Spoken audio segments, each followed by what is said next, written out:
అందరికీ ఈరోజు వీడియో వచ్చేసి అరుణాచలం శివుడి గురించి. సో మేము జనవరిలో ఉన్నప్పుడు అరుణాచలం వెళ్ళాము.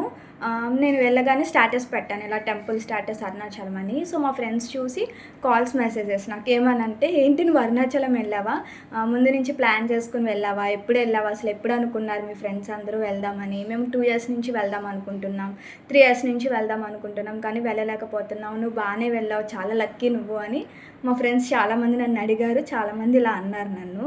సో మేమైతే ప్లాన్ చేసుకోలేదు. సో అరుణాచలం అనేది మా థాట్ కాదు. అంటారు కదా, శివుడి ఆజ్ఞ లేనిదే చీమైనా కుట్టదు అని అంటారు కదా, అది నిజమేమో వాస్తవమేమో.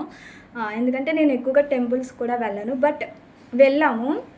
సో వెళ్ళిన తర్వాత మళ్ళీ వాళ్ళు ఏమడిగారంటే, నీ ఎక్స్పీరియన్స్ ఏంటంటే బిఫోర్ అరుణాచలం, ఆఫ్టర్ అరుణాచలం నువ్వేమైనా ఎక్స్పీరియన్స్ చేసావా అని కూడా నన్ను అడిగారు. సో నేను చెయ్యలేదు అని నేను చెప్పలేను. కొన్ని థింగ్స్ అయితే చేంజ్ అయినాయి నా లైఫ్లో.